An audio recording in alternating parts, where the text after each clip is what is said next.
3,000 years ago, an extraordinary people rose from humble beginnings to force their will on the world and create the greatest empire mankind had ever seen. An empire that stretched from Britain to the Middle East, lasted 1,000 years and shaped the way we live today. I'm Larry Lamb, actor, radio presenter and history fanatic. I feel like a kid at Christmas. In this series, I'm travelling back beyond the marble monuments to ask who these people were and why they were so successful. Wow. From the empire's earliest ruins to her first conquests in Africa, from kingdom to republic, from Romulus and Remus to Julius Caesar, I want to uncover the extraordinary story of how Rome became the world's first superpower.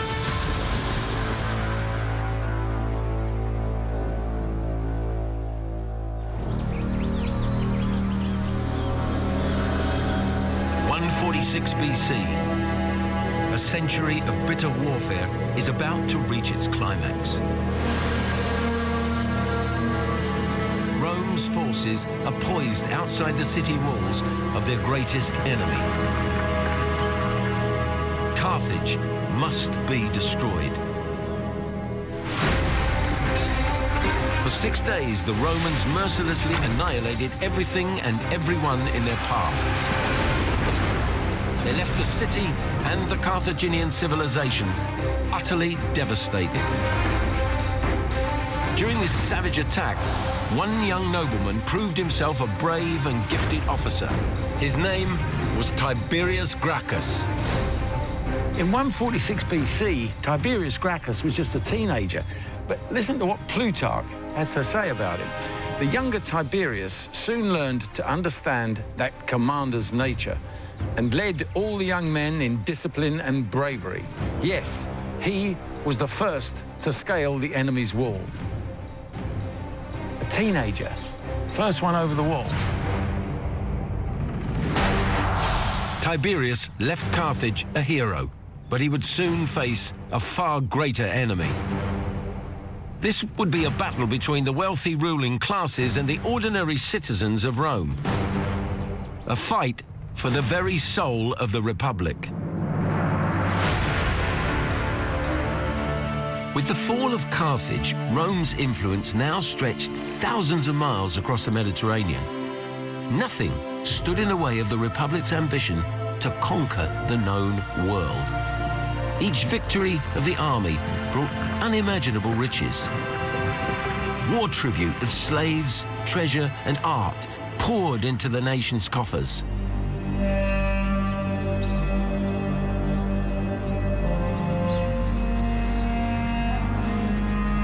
But this immense fortune was enjoyed by a privileged few. The ruling classes were becoming addicted to the trappings of their own success. An addiction that was eating away at the very character of the Republic itself. The Romans liked to think their success was due to their humble origins as peasant farmers. It was all about honest, hard work and discipline, no fancy stuff. But now, with all this extra disposable wealth sloshing around, I wonder how true that was. I mean, they say money is the root of all evil. And some of these guys were making fortunes. Dazzled by their own prosperity, the Roman elite began to lose sight of the traditional values of their ancestors. With the front line now thousands of miles away, they cared less and less about the common people who fought their wars and more about feathering their own nests. I've come to Baia, in the Bay of Naples, to see for myself the level of opulence enjoyed by the privileged upper classes.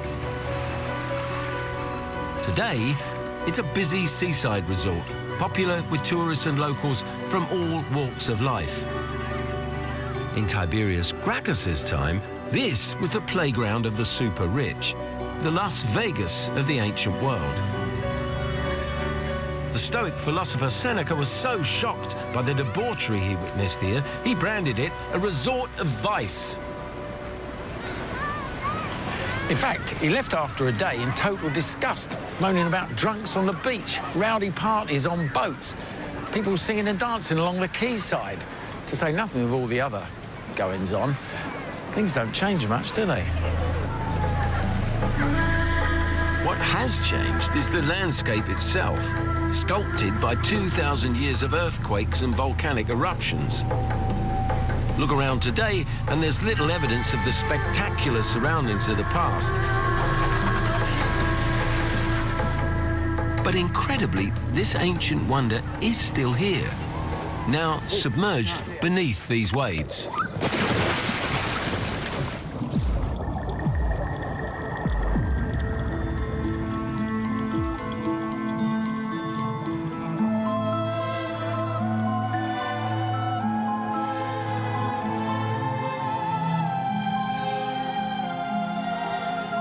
To think these statues once adorned the villas of Rome's wealthiest aristocrats, including the mighty Julius Caesar.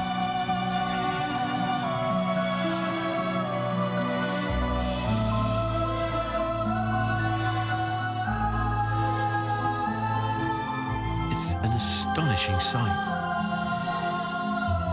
Street after street of fantastically preserved ruins offer glimpses of its former magnificence. These mosaics, for instance, conceal the ultimate symbol of Roman luxury. Underfloor heating, known as the hypocaust, was invented right here at Baia.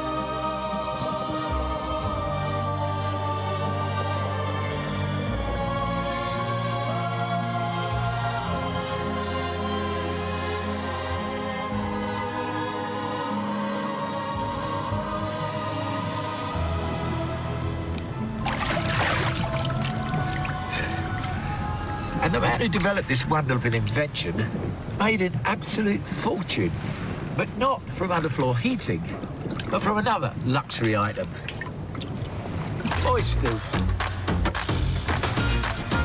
The nobility's insatiable appetite for them allowed Sir Gaius Arata to establish an oyster empire here in Baia.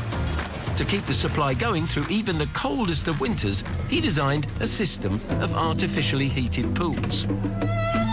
This oyster warming technology led directly to the underfloor heating that came to symbolize the pinnacle of Roman affluence. Oysters, heated floors, drunken debauchery. Life was pretty sweet, if you were wealthy. But as the young Tiberius Gracchus was about to see for himself, not everyone shared in such decadence and luxury.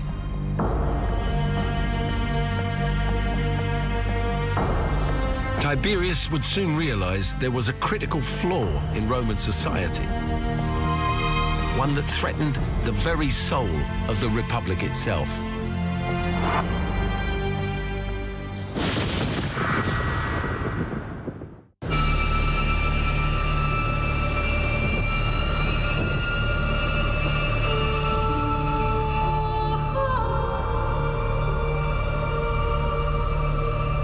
The story of the young nobleman called Tiberius Gracchus begins at the very highest level of Roman society.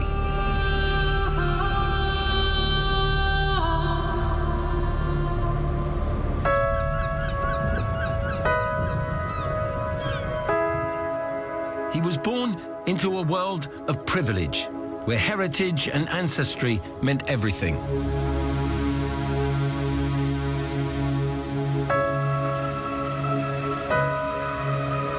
This mausoleum was designed specifically to broadcast the prominent status of those laid to rest here, whose families were amongst the most powerful in the Republic.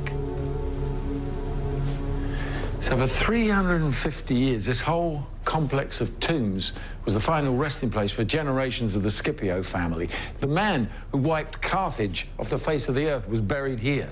And probably before him, Scipio Africanus Major, the general who finally defeated Hannibal. Imagine. Since Rome's earliest beginnings, rich patrician families like the Scipios had dominated the Senate, holding all the political aces. Tiberius's connection to this ancient line of patricians and all the power and privilege that went with it was maternal. His mother was Cornelia Africana, the daughter of Hannibal's conqueror. His paternal family line was no less illustrious. Here too, Tiberius was at the very apex of Roman nobility. Both his father and grandfather had served as consul, the highest political office in Rome. But they were self-made men of plebeian stock who'd earned wealth and status through their own actions. Even so, the Gracchi remained strictly plebeian at heart. Plutarch has this to say about Tiberius's father. Although he had been censor at Rome, twice consul, and celebrated 2 triumphs, he derived his more illustrious dignity from his virtue. So obviously his father stood for the traditional values of the Republic: honor, bravery, hard work, the very principles that had made Rome great. So it's clear to me that growing up, Tiberius would have been influenced by his father's sense of fair play. When Tiberius was still only a boy, his father died. But the influence the father had on the boy reached out from beyond the grave. This was achieved partly through a bizarre practice reserved solely for the aristocracy. To find out what it was and how it would have affected the path that the young Tiberius took, I'm paying a visit to this ceramics workshop. I'm volunteering myself as a human guinea pig. My face is my fortune, be careful. Following the same methods used in ancient Rome, art historian Laurie Ann Touchette is going to create a funeral mask, a copy of my face, in wax. We're going to use Vaseline, although we've also brought some olive oil, which is probably what they used in ancient Rome. It will protect your face and also your eyelashes, your eyebrows. Yeah, don't pull them out. Oh dear, oh dear. Now that seems to be pretty good. Just keep your eyes closed. The first stage is to build up layers of plaster and gauze to create a mold, a negative from which the mask will be made.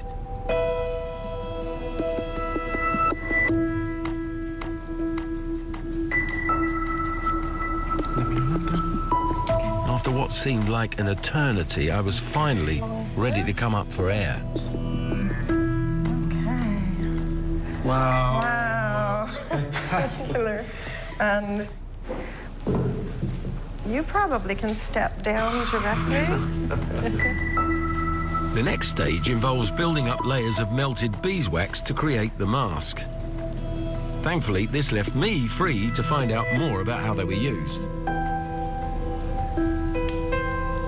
These masks were a tremendously important part of the theatrical spectacle aspect of funerals, because if you were an important man during your lifetime, you would have your portrait cast in this manner.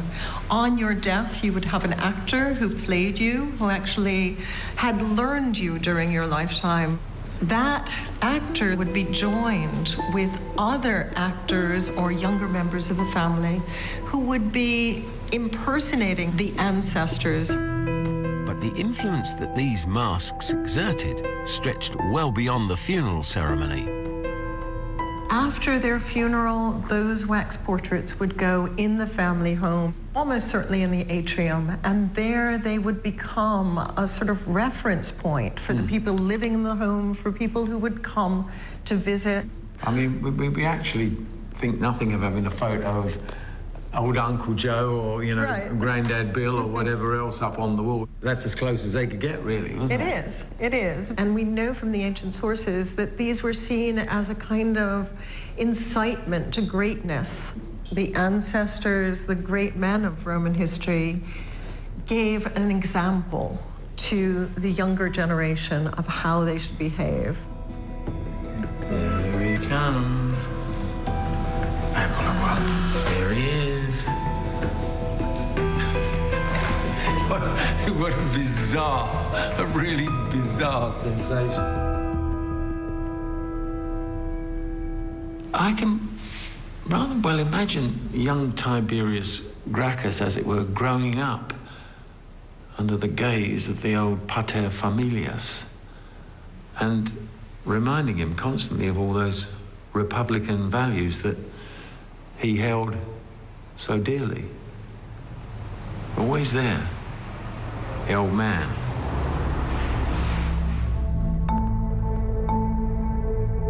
In 137 BC, 9 years after proving himself at Carthage, Tiberius served as a diplomat in the fight against Numantia, one of the last cities in Spain still holding out against the Republic.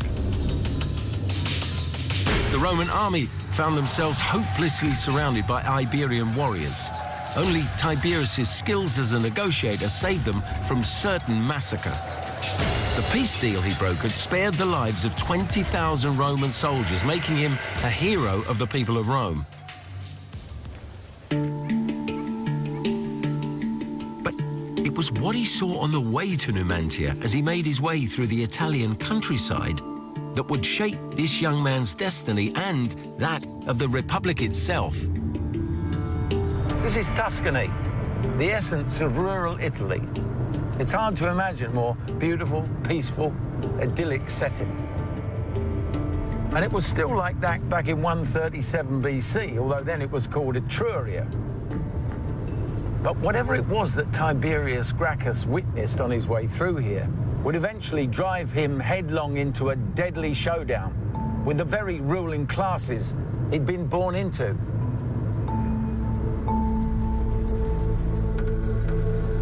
So what exactly was it that had such a profound effect on him? To find out, I need to try and retrace his steps.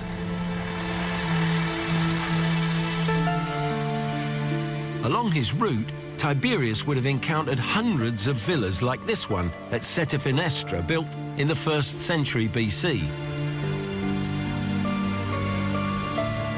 Most of the present-day structure dates from the 1500s when the Spanish were here. But in Tiberius's time, villas like this were the property of wealthy Roman landowners. They were the centerpieces of huge industrialized farms producing wine on a massive scale, which in ancient Rome could mean only one thing.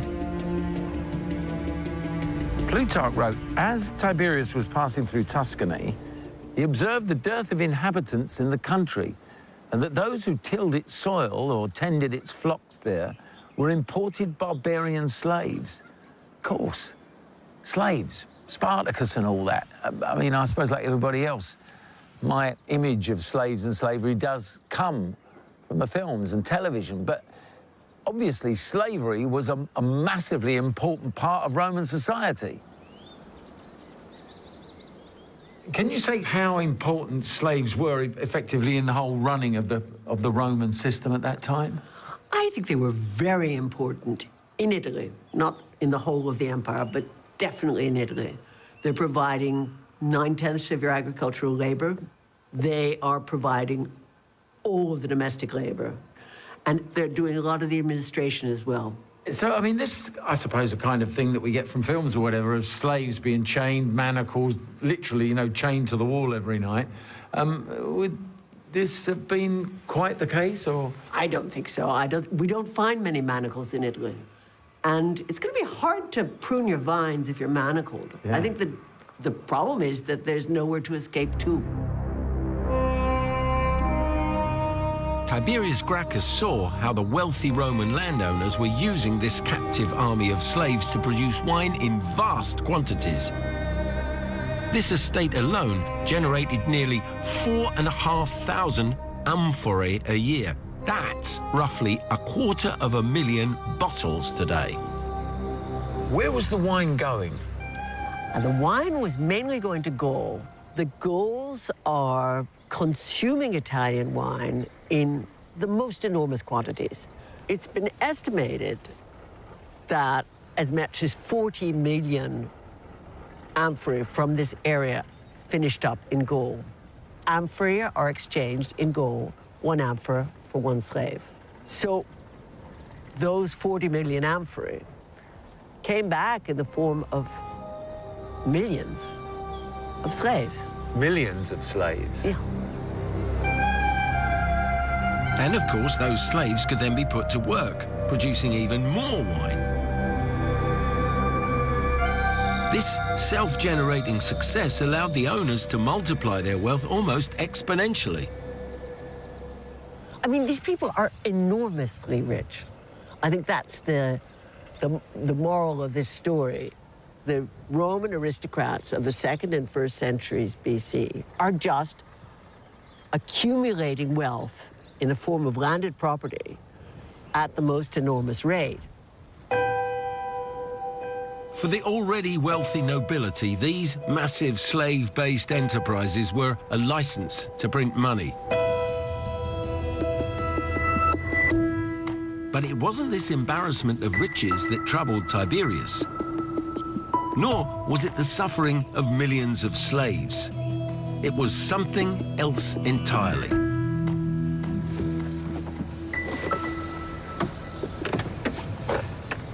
In that quote from Plutarch, he said, in Tuscany, Tiberius observed the dearth of inhabitants in the country. So what had become of them, these ordinary citizen farmers?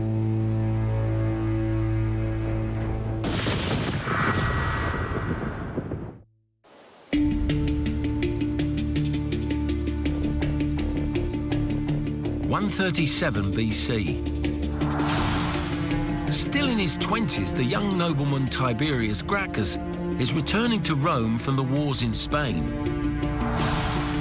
What he saw in the Italian countryside would change his life and the history of Rome forever. The fields were filled with the slaves of the wealthy nobility, not with Roman citizens as he would have expected. Tiberius knew that these citizen farmers made up the ranks of the Roman army. Many were away fighting in campaigns that had grown from months to years. But he also observed something far more sinister: the absence of veteran soldiers back from the wars. The farms that these soldiers had left in the care of their wives and children had been abandoned and then snapped up for a pittance by the owners of the huge slave estates. Worst of all, Tiberius knew that much of this land was public land, ager publicus, which the wealthy landowners had no right to take. According to Plutarch, a law had been passed around 250 years earlier, strictly limiting the amount of public land that could be owned by any one man to about 320 acres. But of course, the rich weren't above using dirty tricks to get around this. Neighbouring rich men, by means of fictitious personages, transferred these rentals to themselves and finally held most of the land openly in their own names. Basically, these wealthy landowners were stealing from the very people who had fought and died to keep Rome on top. And I mean, they were stealing it. They were doing this illegally. The brave few who battled on to bring their meagre crop to market found themselves undercut by the rich landowners. Forced to quit, they had no choice but to pack up and head for the city. Tiberius alone realized that this exodus of citizens threatened the very core of the Republic. Why? Because to join the army, you had to own land by law. So, no farmers in the countryside meant no soldiers on the battlefield. What Tiberius saw on his return to Rome would trigger a desperate desire to fix the social imbalance that was tearing at the heart of the Republic. By now, the city's population was around 250,000 and rising fast. But for most, winter oysters and heated floors were the stuff of dreams. Far from the world of opulence enjoyed by the wealthy, the streets were crammed with the poor and dispossessed in their thousands. Throw in disease, hunger, poverty, and life couldn't have been much fun. And remember, these were citizens of Rome, many of whom had fought for the glory of the Republic. And this was their reward? The more fortunate ones did manage to find work and a place to stay. But just how fortunate were they? As I'm about to see for myself, the only living spaces available were a far cry from the marble villas of the rich. This brick building is the only surviving example of its kind left in Rome. It's called an insula, a multi-story apartment block, typical of Roman housing in the late Republic. How many people would have lived in a building like this? We can imagine a sort of couple of hundred potentially. Really? Though it depends how many people you think can fit in a space. Across the road, would there have been another one and another one? Would this have been an area of these tenement blocks, as it were? There would be lots of tenement blocks down here because we're in the valley, whereas up on the hills you'd have the aristocratic palaces. Because this area floods, so we have all the diseases which you might associate with big cities which are growing. You have TB, you have malaria. There must have been some sort of basic toilet facilities, water. Would they have had a kitchen? Was there a chimney? How did cooking work? There's no real sanitation type stuff, right? Because there's a story of a chamber pot flying off one of these apartment blocks and hitting somebody on the head. But it is evidence that when you needed to go to the toilet, you had to then go and empty it down in the street. So if you want water, you have to go down, get it in the street. And if you want to cook, you cook on braziers. So the place would have been full of smoke a lot of the time then? Yeah. Right. So this would have been a kind of a first stop lodging place for people when they arrived? I mean, if you went looking for somewhere to live and you'd come up from the country? Well, you're not in the sort of lowest of the low in terms of accommodation. Right. That would be further up, because there's another 3 stories from here. Yeah. And as you get higher and higher and higher, the apartments get more crowded, and they're the places you don't get out of when there's a fire.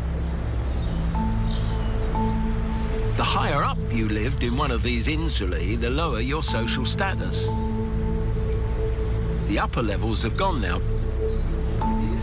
But even one floor up gives an idea of this upside-down social structure. You've just come in through the corridor into one of the smaller apartments. This would be it for a family. It's a tough existence because I think you have to think about everybody working. Child labour is a factor of Roman life. Really? So the children could be working as well as the father figure which you're setting yourself up to be. So this was a very, very basic life for ordinary people. No frippery, no element of sophistication. It was survival, right? Yeah.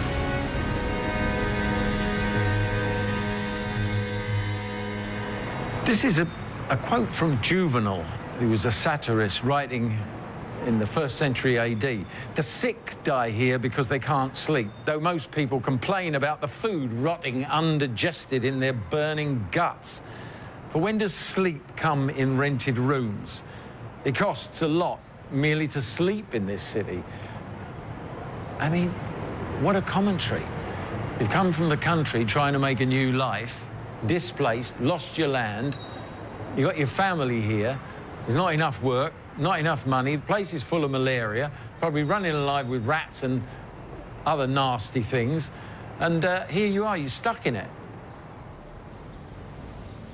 An incredible 95% of the city's population was crammed into places like this, when they should have been working the land or fighting Rome's wars. Tiberius Gracchus began to hatch a plan. If he could reinstate the ancient law restricting ownership of land, it would keep the massive slave enterprises in check and free up smaller plots for homeless citizens. His goal was nothing less than to save the Republic from itself.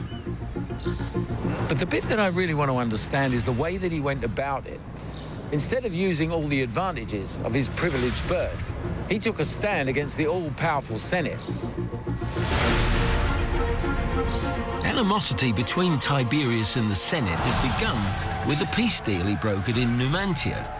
This saved 20,000 soldiers' lives and made Tiberius a hero in the eyes of many. But the Senate saw things differently. They ruled that his action had made Rome look weak, and they failed to honor the agreement. With his political reputation blackened and his family name shamed, Tiberius made a radical decision. He would not seek the Senate's approval to get his land reforms passed. He would find another way. So why didn't Tiberius Gracchus do things in the normal way and just submit his proposals to the Senate? He's very angry. He's very angry that he's been turned over by the Senate. He's very angry that they appear to have taken away his position, his face. The second reason is he's going to do something which takes away land from senators, possibly, and certainly friends of senators. So he thinks he's going to meet opposition. How radical were his proposals in terms of ownership of land?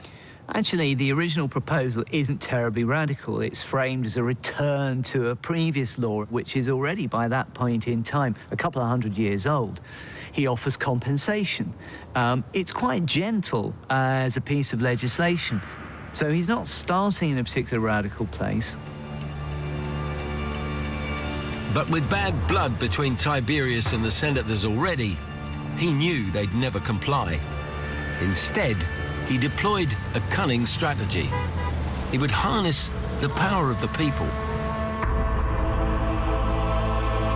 His plebeian ancestry allowed him to stand as tribune, a position created in the early Republic to protect the interests of the common citizen. His reputation as a people's hero meant that in 133 BC, he was easily voted into office. Tiberius knew that tribunes possessed a powerful but seldom used political tool. They could have legislation passed without the consent of the Senate, if it was approved by the assembly of the people. Understandably, many were afraid to go against the all-powerful Senate. Tiberius would have to win their support. All he had to do was to convince enough of the ordinary people that the reforms would be good for them, which wasn't going to be very hard for him because he was already an accomplished public speaker. So he's going to give this big speech. Would he have been very, very particular about where he was going to give this speech? Absolutely, yeah. I mean, location, location, location. Today, if you're speaking in Parliament or you're speaking in Congress, you're limited to those major structures when you're addressing the body of your constituents or the body of your peers. But for the ancient Romans, the big guys could call where they're going to assemble. And that means they could be in front of this particular temple or this statue and will give added weight and meaning to what they're trying to say. Everything in a Roman oratory is very nuanced and it's very deliberate. Addressing the People's Assembly right here at the Forum, Tiberius gambled everything on the speech he was about to give. Without their support, his land reforms and his political career would be finished.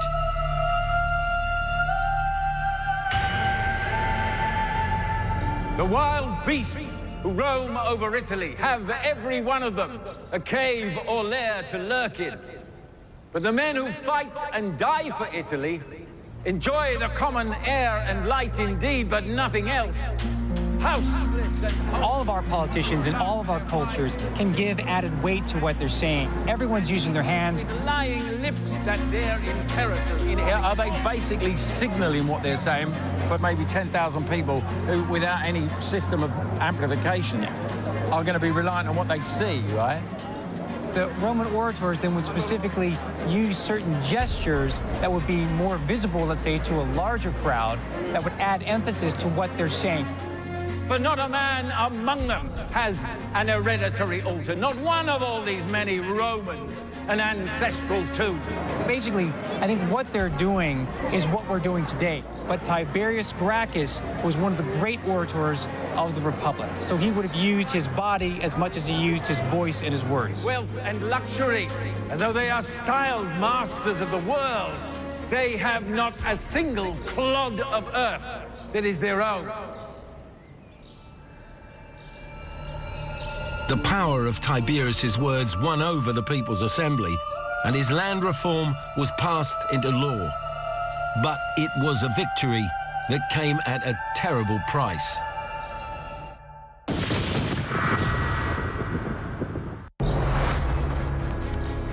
(133 BC). Tiberius Gracchus has outwitted the Senate, shrewdly using the power of the people to get his land reforms made law.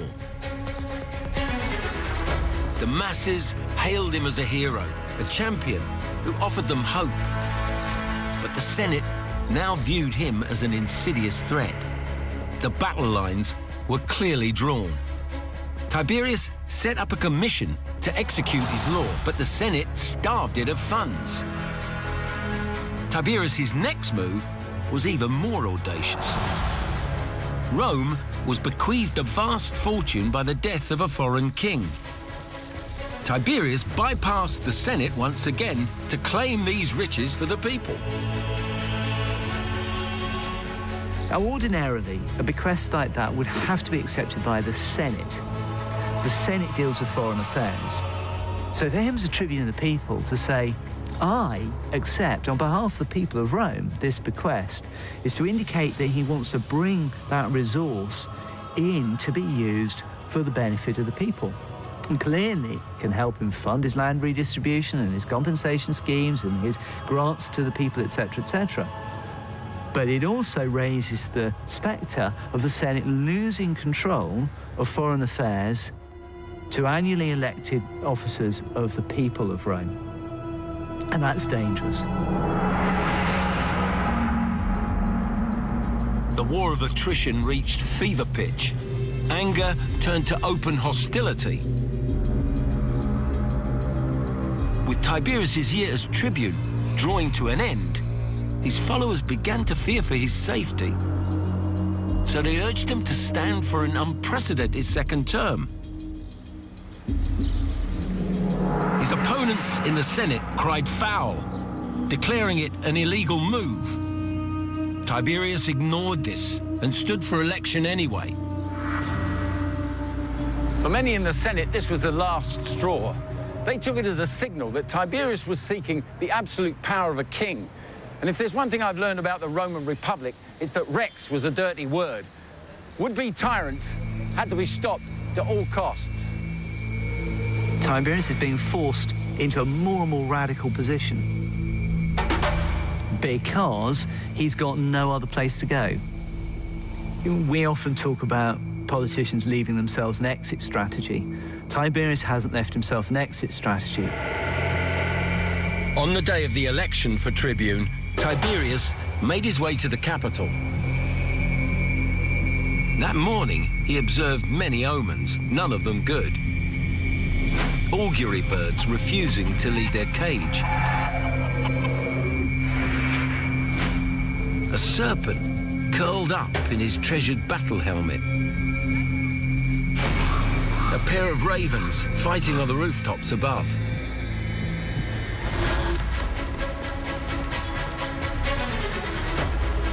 Arriving at the capital, Tiberius was greeted with cheers and applause by his followers.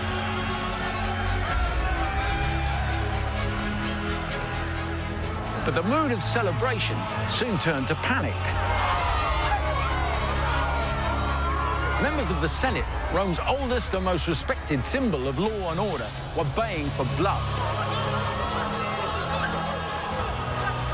In broad daylight, armed with clubs and sticks and bits of broken furniture,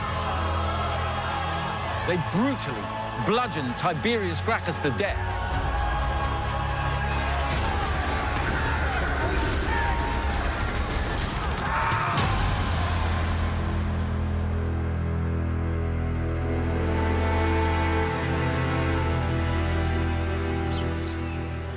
So Tiberius Gracchus is basically bumped off.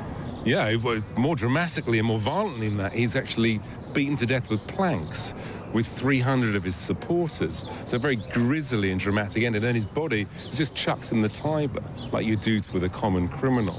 You know, this is a man who had everything going for him, and he ends up being treated like that. And so was there an immediate reaction amongst the people? Because they must have been aware of the fact he was trying to do something for them, and then all of a sudden, their hero, as it were, is done away with. Was there any sort of response? I think that, yes, there was a response, but at the same time, not everybody is behind him. Right. Rome is a very patriarchal place. It's somewhere where patronage is very important.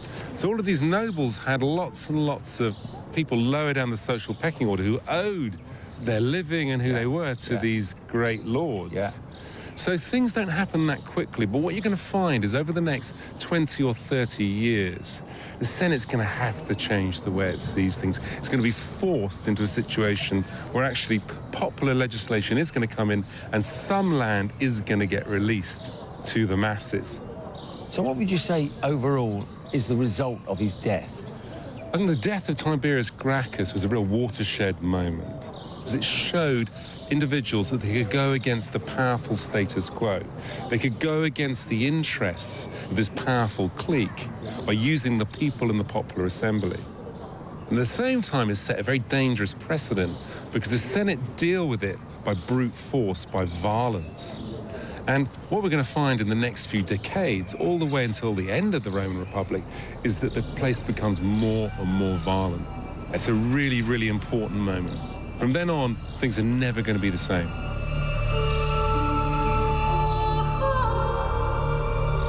I started off wondering what had driven Tiberius Gracchus to turn against his own class.